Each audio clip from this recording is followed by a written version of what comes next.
ಇವತ್ತು supreme court ಕೊಟ್ಟ ಈ ತೀರ್ಪು ಶಂಕರ್ ಬಿದ್ರಿಯವರ ಮುಖದ ಮೇಲೆ ಗೆಲುವಿನ ನಗೆ ಮೂಡಿಸಿರಬಹುದು. ಅವರ ಮನಸ್ಸಿನಲ್ಲಿ ಸಮಾಧಾನದ ನಿಟ್ಟುಸಿರಿಗೆ ಕಾರಣವಾಗಿರಬಹುದು. ಆದರೆ 7 ತಿಂಗಳ ಕಾಲ ನಡೆದ ಈ ಧಡಂಧಡಿಕೆಯಲ್ಲಿ ಈ ಖಡಕ್ಕು ಅಧಿಕಾರಿ ಅನುಭವಿಸಿದ ಸಂಕಟ, ಹಿಂಸೆ ಸಣ್ಣದಲ್ಲ.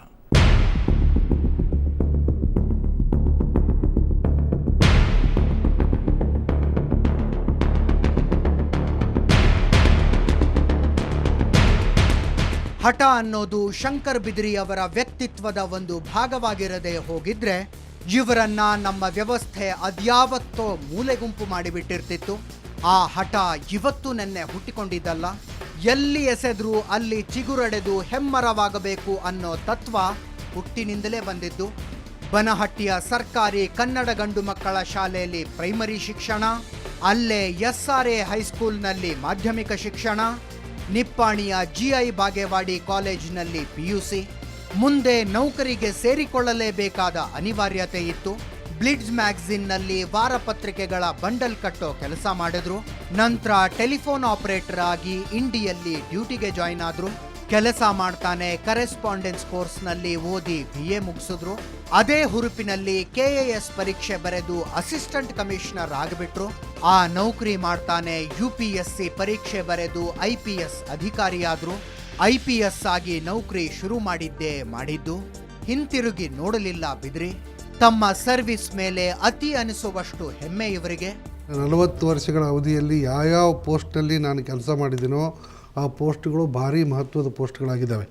ಉದಾಹರಣೆಗೆ ಹೇಳಬೇಕಂದ್ರೆ ರೈಲ್ವೆ ಪೊಲೀಸ್ ಮುಖ್ಯಾಧಿಕಾರಿ ಅಂದರೆ ಒಬ್ಬ ಸಬ್ ಇನ್ಸ್ಪೆಕ್ಟರ್ಗೂ ಸಮ ಇಲ್ಲ ಅಂತ ತಿಳ್ಕೊತಿದ್ರು. ನಾನು ರೈಲ್ವೆ ಪೊಲೀಸ್ ಮುಖ್ಯಾಧಿಕಾರಿಯಾಗಿ 87-88ರಲ್ಲಿ ಕೆಲಸ ಮಾಡಿದಾಗ ರೈಲ್ವೆ ಪೊಲೀಸ್ ಮುಖ್ಯಾಧಿಕಾರಿ ಬೇರೆ ಎಲ್ಲ ಪೊಲೀಸರಿಗಿಂತ ಮಹತ್ವದ ರೈಲ್ವೆ ಪೊಲೀಸು ಅಂತಕ್ಕಂಥದ್ದಾಯಿತು. ಅದೇ ಪ್ರಕಾರ KSRPಯಲ್ಲಿ ಆಯಿತು.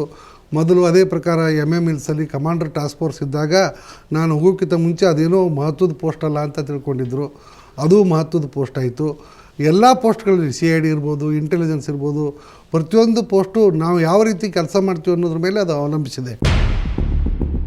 ನಾನು ನನ್ನದು ಅನ್ನೋದು ಸ್ವಲ್ಪ ಜಾಸ್ತಿ ಅನ್ನೋದು ಬಿಟ್ರೆ ಈ ಅಧಿಕಾರಿಯ ಕರ್ತವ್ಯ ನಿರ್ವಹಣೆ ವಿಷಯದಲ್ಲಿ ದೂಸರ ಮಾತೇ ಇಲ್ಲ. ಪೊಲೀಸ್ ಸರ್ವಿಸ್ಗೆ ಸೇರಿ 5 ವರ್ಷಗಳಲ್ಲಿ ಬಿದಿರಿ ಎಂಥ ಹೆಸರು ಪಡೆದು ಬಿಟ್ರು ಅಂದ್ರೆ ಎಲ್ಲಿ ಯಾರ ಕೈಲೂ ಸಂಭಾಳಿಸಲಾಗದಂಥ ಪ್ರಾಬ್ಲಮ್ ಇದೆಯೋ ಅಲ್ಲಿಗೆ ಇವರನ್ನ ಕಳಿಸಿಬಿಟ್ರೆ ಬಗೆಹರಿಸ್ತಾರೆ ಅನ್ನೋ ಅಭಿಪ್ರಾಯಕ್ಕೆ ಆಯಾ ಸರ್ಕಾರಗಳು ಬಂದ್ಬಿಟ್ಟು. ಕಾವೇರಿ ಗಲಾಟೆಯಾದಾಗ ಮಂಡ್ಯಕ್ಕೆ ಕಳಿಸಿದ್ರು, ಕೋಮುದಳ್ಳುರಿ ಎದ್ದಾಗ ತುಮಕೂರಿಗೆ ಕಳಿಸಿದ್ರು, ಬಾಬ್ರಿ ಮಸೀದಿ ಗಲಾಟೆಗಳಾದಾಗ ಬಳ್ಳಾರಿಗೆ ಕಳಿಸಿದ್ರು. ಅಲ್ಲೆಲ್ಲ ಸೈ ಅನ್ನಿಸಿಕೊಂಡ್ರು ಬಿದರಿ.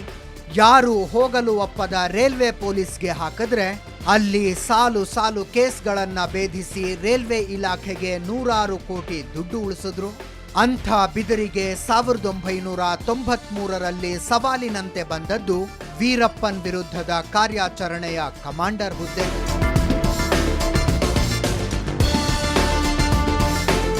ಮೂರೂವರೆ ವರ್ಷ ಬಿದರಿ ವೀರಪ್ಪನ್ ವಿರುದ್ಧದ ಕಾರ್ಯಾಚರಣೆಯ ನೇತೃತ್ವ ವಹಿಸಿಕೊಂಡಿದ್ದು. ಆ ಆಪರೇಷನ್ ಇವರಿಗೆ ಎಷ್ಟು ಒಳ್ಳೆ ಹೆಸರು ತಂದು ಕೊಡ್ತೋ ಅಷ್ಟೇ ವಿವಾದಗಳಿಗೂ ಕಾರಣ ಆಯಿತು.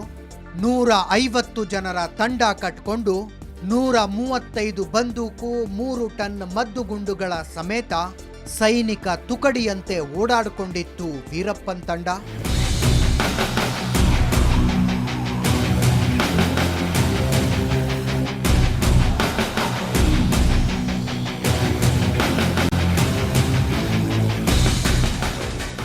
ಅದನ್ನ ಬಿದರಿ ನೇತೃತ್ವದ ಸ್ಪೆಷಲ್ ಟಾಸ್ಕ್ ಫೋರ್ಸ್ ಹೆಡಮುರಿ ಕಟ್ತು.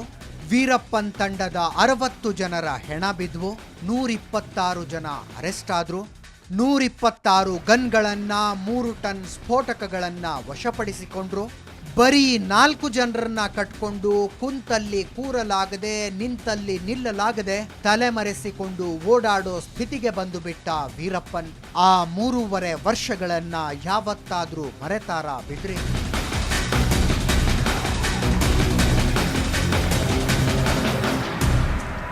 ಈಗ ಮಲೆ ಮಹದೇಶ್ವರ ಬೆಟ್ಟದಲ್ಲಿ ಕೆಲಸ ಮಾಡಿರ್ತಕ್ಕಂಥ ಸಮಯ. ಯಾಕೆಂದರೆ ಬಳ್ಳಾರಿಯಲ್ಲಿಯೂ ನಾನು ಭಾಳ ಒಂದು ಅಪಾಯವನ್ನು ಎದುರಿಸಿದೆ. ಬಟ್ ಅದು ಕ್ಷಣಿಕ, 1 ದಿನದಲ್ಲಿ ಆಗಿ ಹೋಯ್ತದು.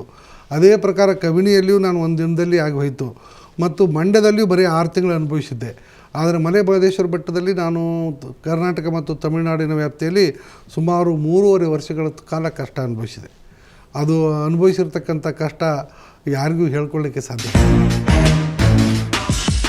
ಹಾಗೆ ಕಷ್ಟಪಟ್ಟ 3.5 ವರ್ಷಗಳು ಈಗ ಬಿದರಿಯವರಿಗೆ ಕಷ್ಟ ಕೊಟ್ಟವು.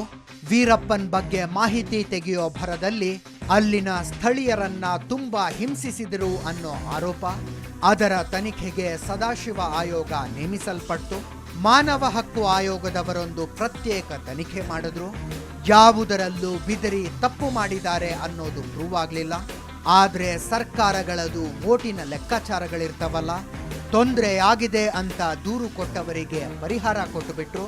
ಅದೇ ಇಷ್ಟೆಲ್ಲ ಅವಾಂತರಕ್ಕೆ ಕಾರಣವಾಯಿತು. ಈಗ ಬಿಡಿ, ಅದೆಲ್ಲ ಮುಗಿದು ಹೋದ ಕಥೆ. ಇದೊಂದು ಸಂತೋಷವನ್ನ ಹೆಮ್ಮೆಯಿಂದ ಮೆಡಲಿನಂತೆ ಧರಿಸಿಕೊಂಡು ಮುಂದಿನ ಹೆಜ್ಜೆ ಇಡ್ತಾರೆ ಶಂಕರ್ ಮಹಾದೇವ್ ಬಿದರಿ. ಆ ಮುಂದಿನ ಹೆಜ್ಜೆ ರಾಜಕೀಯದ ಕಡೆಗ. ಅದರ ಬಗ್ಗೆ ಸದ್ಯಕ್ಕೆ ಇವರೇನೂ ಮಾತಾಡ್ತಿಲ್ಲ. ಆದ್ರೆ ಏನೋ ಒಂದು ನಿರ್ಧಾರ ತೆಗೆದುಕೊಂಡಿರೋ ಹಂಗಿದೆ. ಆ ನಿರ್ಧಾರ ಏನು ಅನ್ನೋದನ್ನ ತಿಳಿದುಕೊಳ್ಳೋ ಕುತೂಹಲ ನಮಗೂ ಇದೆ. ಪೊಲೀಸ್ ಇಲಾಖೆಯ ಉನ್ನತ ಹುದ್ದೆಗಳಲ್ಲಿದ್ದುಕೊಂಡು ರಾಜ್ಯ ರಾಜಕೀಯವನ್ನು ಅತ್ಯಂತ ಹತ್ತಿರದಿಂದ ನೋಡಿರೋದು ಶಂಕರ್ ಬಿದ್ರಿ ಅವರು. ಕರ್ನಾಟಕದ ಪ್ರತಿ ಕ್ಷೇತ್ರದ ರಾಜಕೀಯ ಲೆಕ್ಕಾಚಾರಗಳು, ರಣತಂತ್ರಗಳು ಅವರಿಗೆ ಗೊತ್ತು. ರಾಜ್ಯ ನಿಜವಾದ ಅರ್ಥದಲ್ಲಿ ಅಭಿವೃದ್ಧಿ ಆಗಬೇಕು ಅಂದರೆ ಏನು ಮಾಡಬೇಕು ಅನ್ನೋದ್ರ ಬಗ್ಗೆ ಒಂದು ಪುಸ್ತಕ ಕೂಡ ಬರೆದು ಮುಗಿಸಿದ್ದಾರೆ.